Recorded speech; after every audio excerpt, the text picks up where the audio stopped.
صحیح علم حاصل کرنے کے لیے یوٹیوب پر رضوی احکام اسلام نیٹ ورک کو سبسکرائب وعلیکم السلام ورحمۃ اللہ تعالی وبرکاتہ۔ محترم جناب، آپ نے رفیق صاحب ممبئی کے ذریعے سے ایک سوال ارشاد فرمایا، وہ یہ کہ بعض لوگ یہ کہتے ہیں کہ جو شخص اپنے والدین سے زیادہ حضور سے محبت نہ کرے وہ مومن نہیں ہے۔ بعض کہتے ہیں بالکل مومن نہیں، بعض کہتے ہیں کامل مومن نہیں۔ صحیح مطلب کیا ہے؟ اور دوسری بات، حضور علیہ السلام نے فرمایا جس کے دل میں رائی کے دانے برابر بھی ایمان ہے تو میں اسے بخشوا لوں گا۔ اس سے کیا مراد ہے؟ کوئی شخص اپنے والدین سے زیادہ اور حضور سے کم محبت کرے تو اس کے بارے میں کیا حکم ہے؟ جواب: محترم، زیادہ قیل و قال میں نہ پڑھتے ہوئے میں آپ کو حدیث شریف سناتا ہوں۔ حضرت انس بن مالک رضی اللہ تعالیٰ عنہ سے روایت ہے، حضور علیہ الصلاۃ والسلام نے ارشاد فرمایا: لا یؤمن احدکم حتی اکون احب الیہ من والدہ وولدہ والناس اجمعین۔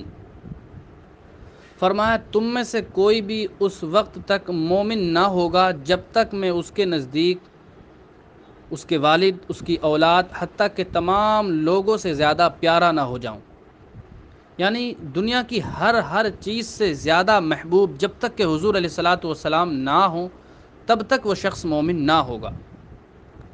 تو اب اس میں سب سے پہلی بات تو یہ معلوم کی گئی کہ اس میں محبت طبعی ہے یا کون سی محبت مراد ہے؟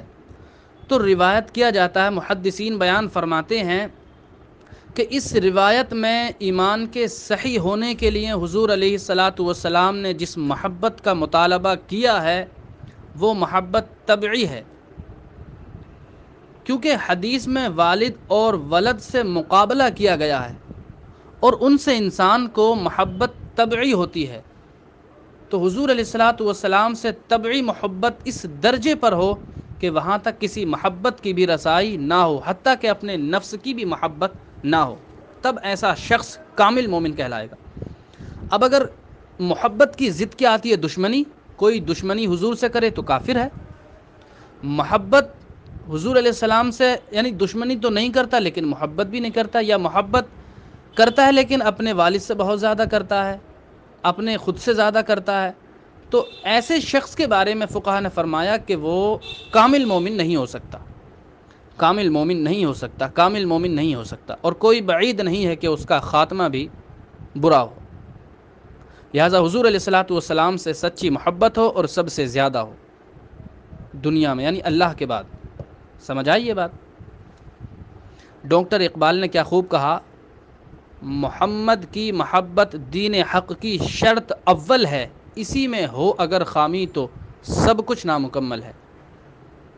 اور ایک فرمایا کہ محمد سے وفا تو نے تو ہم تیرے ہیں، یہ جہاں چیز ہے کیا لوح و قلم تیرے ہیں۔ تو ان شعروں کو اگر آپ سمجھ جائیں تو میرا خیال ہے یہ حدیث بھی آپ کے سمجھ میں آ جائے گی۔ جہاں تک بات ہے رائی کے دانے کے برابر ایمان ہونے پر بھی حضور نے بخشوانے کی بشارت دی ہے، تو یہ محمول ہے اس بات پر، اور اس بات کے لیے یہ شرط ضروری ہے کہ اس نے کبھی بھی کفر نہ کیا ہو۔ سمجھ آئی یہ بات؟ کفر نہ کیا ہو، ضروریات دین کا انکار نہ کیا ہو، تب اس کا وہ ایمان معتبر ہے کہ اللہ کے سوا کوئی معبود نہیں، وہی عبادت کے لائق ہے، اس کا کوئی شریک نہیں، محمد اللہ کے رسول ہیں۔ امید ہے بات آپ کی سمجھ آ گئی ہوگی، باقی واللہ تعالی عالم بالصواب۔